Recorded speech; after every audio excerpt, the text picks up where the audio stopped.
E os seus descendentes, aqueles mais próximos, no meio dos povos, precisam ter distinção. As nossas famílias precisam ser distintas no meio da sociedade caxiense.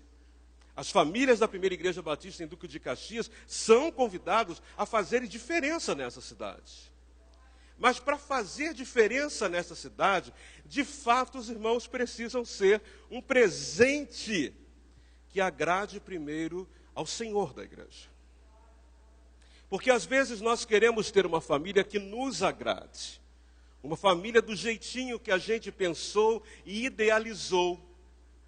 Mas família bendita, família abençoada, é família idealizada por Deus. E aí esse presente, mesmo que comece em algum momento com algumas falhas, com algumas incongruências, com algumas anomalias, mas fato é que Deus, Ele vai rearrumando esse presente, até que esse presente glorifique o seu santo nome, e é isso que Ele diz. Todos os que os virem, haverão de reconhecê-los como descendência bendita de Deus. Ser família presente de Deus é ser então essa família bendita de Deus. Essa família que não vai abandonar de forma alguma o seu legado espiritual, de abençoar cada componente da sua família com aquilo que há de melhor, o melhor de todos os tesouros, Jesus Cristo, o Senhor.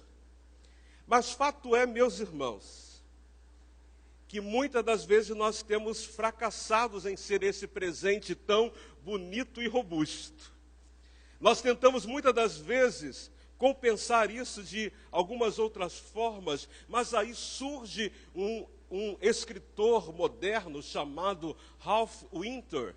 E Ralph Winter, ele escreve assim em um dos seus pensamentos: quando um povo pensado por Deus abandona o seu legado de abençoar as famílias da terra, este povo passa e Deus chama outro para realizar a obra. Ralph Winter tem toda a razão.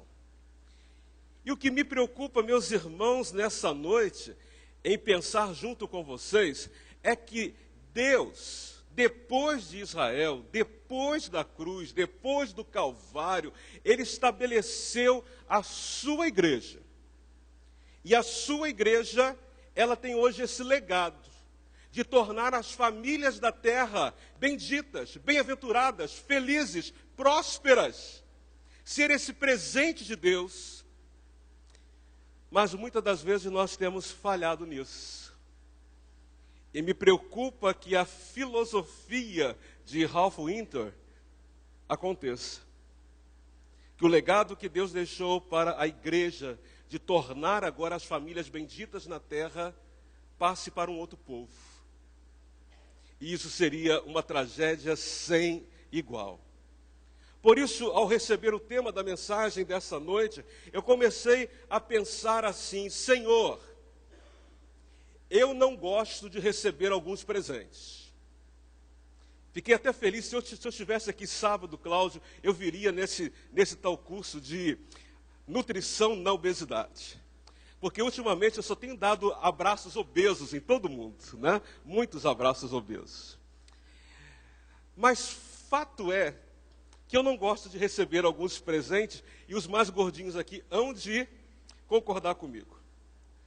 Não sei por que as pessoas têm uma dificuldade imensa de comprar presente para gordos, não sei. Mas a pessoa sabe que no dia do pastor, está chegando daqui a pouco o dia do pastor, e aí vem lá aquela irmã, né, e traz o presente para o pastor, e quando o pastor vê, meu Deus, isso mais parece um baby look do que uma camisa de manga comprida. E as pessoas esquecem, né, que não dá para comprar as coisas do tamanho dela, tem que comprar o tamanho dos outros. E você tem que fazer, às vezes, aquela cara de pastel assim, obrigado. E os irmãos sabem que, às vezes, no dia seguinte das comemorações, e eu sou muito prático nisso, Minha esposa sabe que eu sou muito prático nisso. No ano passado aconteceu exatamente assim. As pessoas esqueceram que o meu manequim não é 44 há muitos anos. Eu nem me lembro de quando foi 44. Nem lembro se foi o dia 44, para ser bem sincero com os irmãos.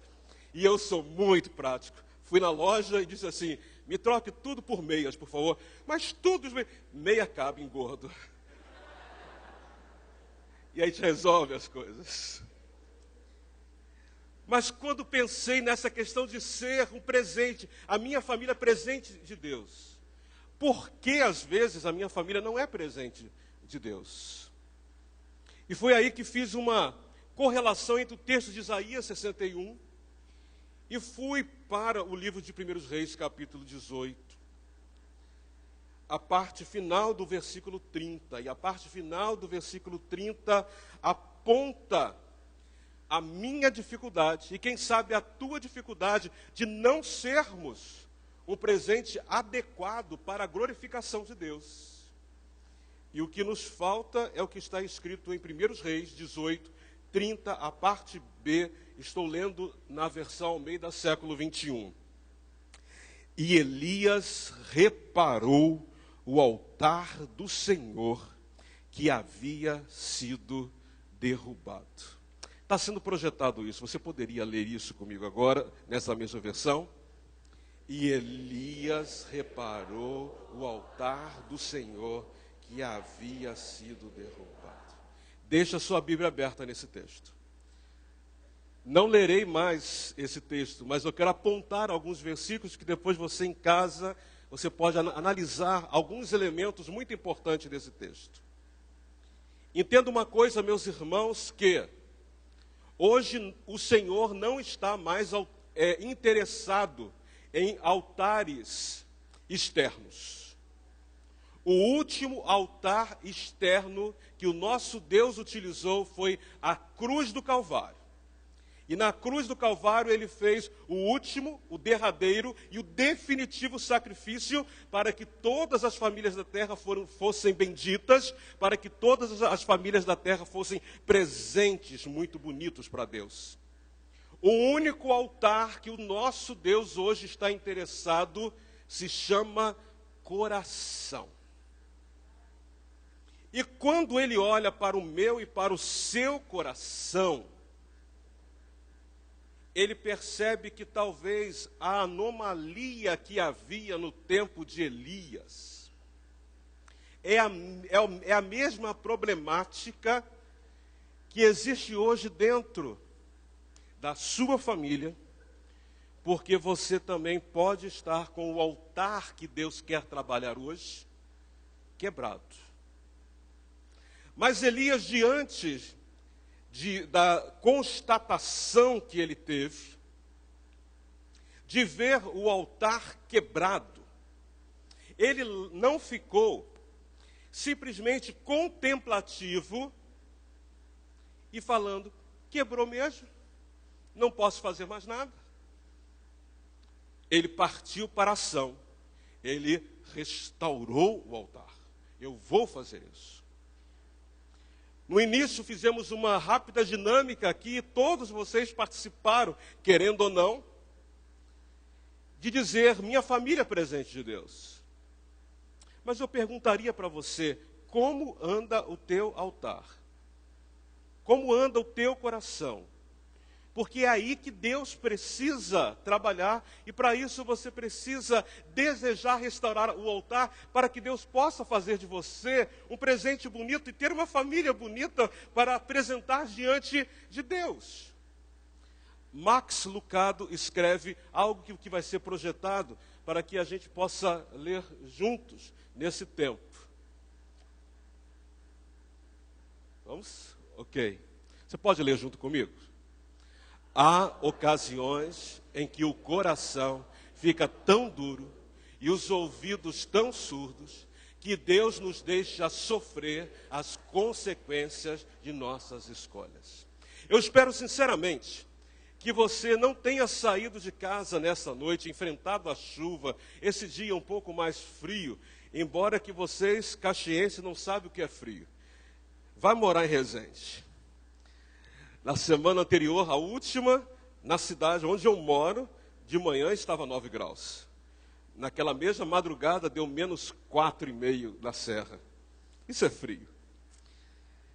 Contudo, queridos, eu quero crer que você não deixou sua casa nessa noite para ficar apenas contemplativo, mas para que Deus fale ao seu coração. Isto é uma verdade? Isso é uma verdade? Então, se você quer que Deus, Ele restaure o altar que precisa ser restaurado, que é o seu coração, entenda que para que Deus faça essa restauração, há uma necessidade de você desejar restaurar este altar. Porque Deus pode curar, restaurar o altar quebrado, o coração quebrado, mas precisa de todas as peças, inclusive a sua permissão. Porque é muito bonito nós falarmos, o Senhor é o meu Salvador. O duro é dizer, o Senhor é meu Senhor. Ele tem domínio total sobre a minha vida. Mas para que o altar seja restaurado, é necessário que você passe ou verifique alguns elementos que o texto de 1 Reis 18, ele vai nos apresentar. Há uma imagem ali de um coração aflito, um coração que está assim, me conserta. Tenta passar essa imagem, solta a engrenagem toda. Tem um coração que se bate, não esse, o outro que se bate. Ok, eu acho que você já passou por ele, mas tudo bem. E esse coração que se bate, ele se bate desejando a cura, desejando a restauração.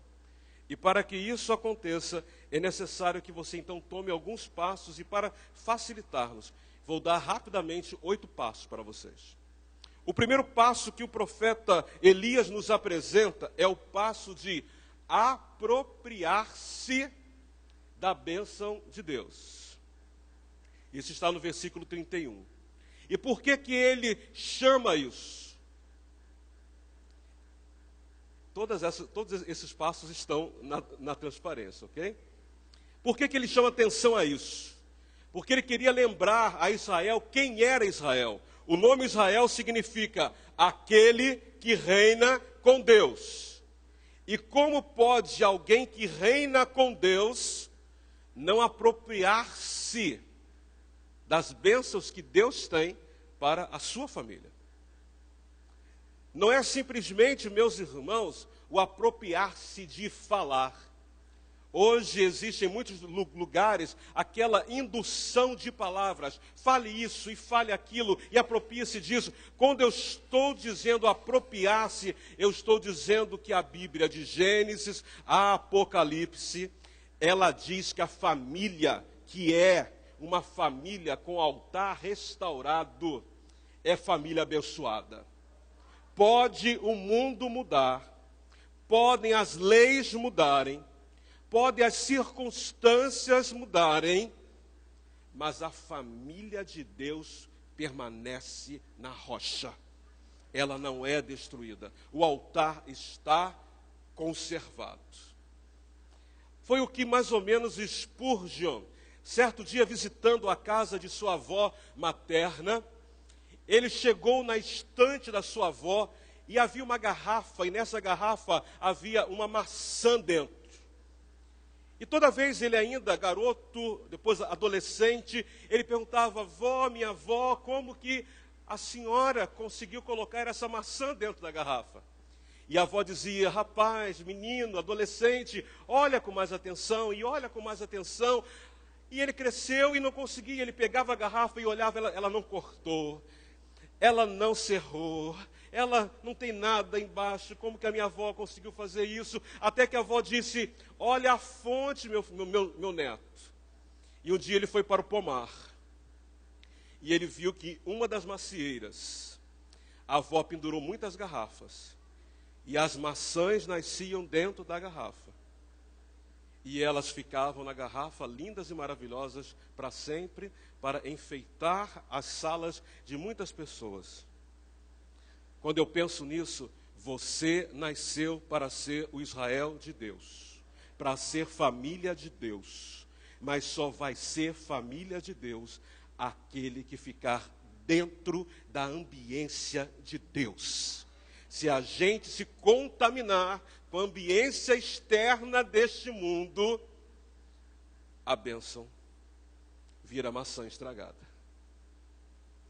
E nós precisamos ser essa família presente de Deus, apropriando-se da bênção do Senhor. Em segundo lugar, o profeta Elias, em seguida, ele parte para a mão de obra. E ele toma uma decisão: vou edificar o altar quebrado. Deus precisa, meus irmãos, que diuturnamente eu e os irmãos possamos juntar os nossos cacos, os nossos farrapos da vida, porque muitas das vezes a vida nos faz isso. Quantas vezes nós somos só cacos, só farrapos, só gravetos espalhados? Mas no momento em que você toma um posicionamento, eu quero a edificação do meu altar, do meu coração, onde Deus vai ministrar na minha vida. Nesse dia, o Senhor vai fazer com que aquela fonte que havia secado volte a jorrar. O deserto que parecia infindo vai passar. E o tempo que você ficou na caverna acabou, e você vai sair da caverna para desfrutar da glória de Deus. Você crê nisso? Isso é edificar o altar. Jesus Cristo fez isso com a mulher samaritana lá no poço de Jacó. Ela só ia pegar água ao meio-dia porque ela era a luz da sociedade judaica da época, embora em território de Samaria, uma mulher de vida fácil. E ela ia meio-dia porque era o único horário que talvez ela não fosse apedrejada no meio da rua.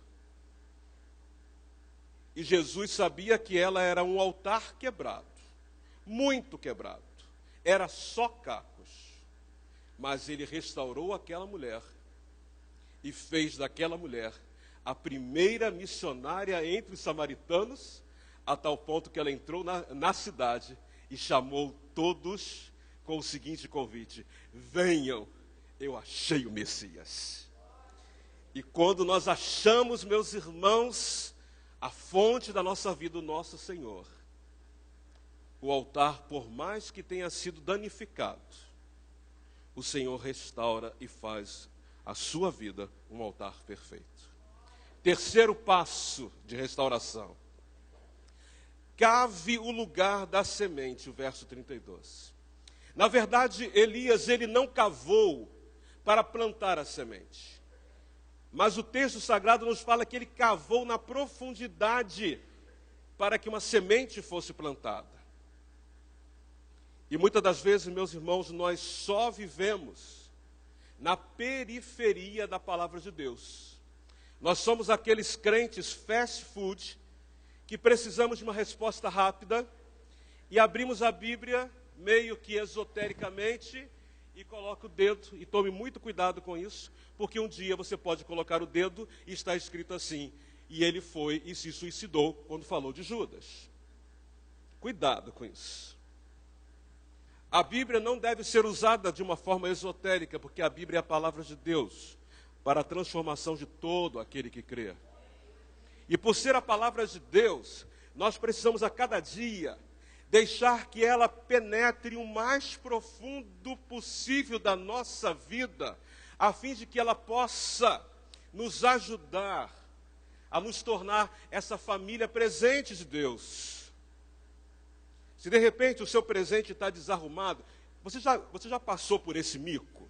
Você comprou um presente bonito, ia chegar na festa de casamento com aquele presente que ia fazer uma diferença, mas de repente você esqueceu que os filhos no banco de trás, perto do presente, é uma bênção, não é verdade?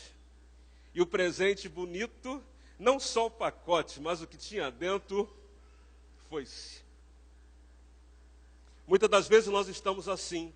Por fora parecemos bonitos, bem arrumados, felizes, mas por dentro estamos destruídos porque não estamos deixando a palavra de Deus penetrar profundamente nas nossas vidas para que haja transformação. Quero tentar ajudar vocês mais uma vez. Um diálogo muito interessante. O jumentinho chegou em casa todo feliz, pulando, saltitando, mamãe, mamãe, mamãe. Não era dia das mães, né? Mas ele chegou feliz da vida. Mamãe, mamãe, mamãe, a senhora não sabe o que aconteceu hoje comigo. Diga, meu filho, o que aconteceu? Tanta felicidade é esta? Jumento geralmente não é tão feliz assim, mas hoje eu estou feliz. A senhora não imagina. Hoje, pela primeira vez, entrei na cidade, e quando eu entrei na cidade, eu me senti um jumento importante. Que quando eu entrei, colocaram mantos e eu comecei a passear em cima dos mantos. E conforme eu passeava em cima dos mantos, eles levantaram palmas e começaram a balançar as palmas. Mamãe, eles até chegaram e cantaram para mim um jumento.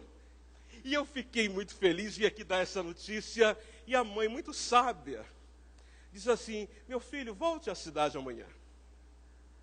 E o filho dormiu feliz, sonhou com aquela entrada apoteótica na cidade. E no dia seguinte ele falou: vai acontecer de novo, e eu vou para a cidade. E acordou bem cedo e entrou na cidade com toda a expectativa do dia anterior. E quando ele chega na cidade, a primeira coisa que ele ouve: sai daqui, jumento. Está atrapalhando. Me deram uma chicotada, ele volta para casa. Mamãe, mamãe, a cidade mudou. A cidade hoje me bateu. Não tinha mantos, não tinha palma nas mãos. Hoje, inclusive, amarraram uma corda e me puxaram para fora da cidade. E a mãe do jumentinho disse: meu filho, ontem você estava com Jesus. E quando se está com Jesus, tudo é diferente. Sem Jesus você é apenas um jumento. Mas com Jesus você parecia um rei. Entenda isso, meu querido. Restaure o teu altar, mas restaurar o teu altar é colocar a semente lá fundo e é deixar Jesus Cristo tomar conta da sua vida. Quarto lugar, verso 33, lá de 1 Reis 18, Elias chega e arma a lenha. E o que é armar a lenha? É colocar então as coisas de forma ordenadas. Está quebrado o altar? Ok, mas vou encarar de frente. Essa coisa de ficar com milindres é continuar com o presente feio e quebrado. Quando a gente quer restaurar o altar do coração, para que a nossa família seja um presente de Deus, a gente vai organizar as coisas. Pegar a lenha, pegar o graveto, que estava tudo jogado, tudo desorganizado. E agora vai colocar na presença de Deus, para que haja combustão espiritual. E isso me lembra de Jonathan Edwards. Quando o Senhor chegou e chamou aquele homem e disse assim: eu quero realizar um grande avivamento. Bota em ordem a tua casa. Bota em ordem a tua vida.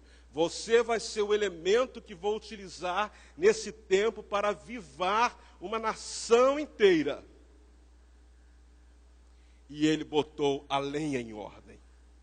E nos diz a história de Jonathan Edwards, que quando ele pregava, se as pessoas não se segurassem nas colunas do templo, as pessoas eram arremessadas lá fora. Tamanho era o poder de Deus. Hoje parece, meus irmãos, que nós passamos nas ruas. Ali é o pastor Marcos passando na rua aqui no calçadão, né? A gente não faz a mínima diferença. Porque a gente não está colocando a nossa lenha em ordem. Porque quando a gente coloca a nossa lenha em ordem, a combustão da glória de Deus acontece. E quando a gente passa, mesmo que for para fazer algo secular, mínimo, as pessoas veem em nós a glória de Deus e saibam que há uma diferença. Digo para os irmãos que há 3 semanas atrás, eu fui de madrugada para o hospital, estava me sentindo muito mal, disse a minha esposa, estou indo para o hospital, e fui sozinho, dirigi o carro, deitei naquela maca, e depois de deitar naquela maca e de tomar soro, eu comecei a rir. E por que eu comecei a rir? Chegou o primeiro enfermeiro, e é o pastor, que bom que o senhor está aqui. Aí eu falei assim, já vai querer aconselhamento até quando eu estou doente? Meu Deus do céu. Eu já volto. E daqui a pouco ele foi e chamou uma outra pessoa, que é minha ovelha. Olha quem está aqui. Meu pastor, que bom. Vamos falar do mês da família da igreja. Eu assim, meu Deus, a minha pressão já estava alta, vai ficar ainda mais alta. Fato que depois já tinha 4 pessoas assim, ora por mim, ora pela minha família. Meus irmãos, isso é uma loucura. Mas isso é o poder de Deus. Restaura a lenha. Deixa Deus usar você para ser combustível para a sua glória. E você vai ver como a sua casa e a sua família será um presente maravilhoso para Deus em ação nessa terra. 5º lugar. Apresente o sacrifício de forma adequada. Verso 33. Elias, ele vai usar aqui o novilho e coloca em pedaços. O Senhor não quer mais esse tipo de sacrifício. Isso passou. Cristo fez isso na cruz. O que Ele quer hoje de mim e de vocês é um sacrifício diferente. Se o seu altar está quebrado, em pedaços, bote diante de Jesus, diante do Redentor que vive. Mas apresente-se vivo, porque Ele quer sacrifício vivo, santo e agradável a Deus, que é o vosso culto racional, o vosso culto espiritual. Entenda uma coisa, o pecado dentro da família, ele nos leva a ficar em pedaços. Mas o nosso Deus é o único que pode pegar esses pedaços, se for como um sacrifício vivo, santo e agradável a Deus, e tornar você uma pessoa totalmente diferente, que você não vai conseguir entender o que está acontecendo na sua vida, porque são coisas extraordinárias, porque o nosso Deus gosta de fazer o extraordinário na vida das famílias benditas de Deus. 6º lugar, deixe Deus te purificar, o verso 33 a 35. Elias mandou jogar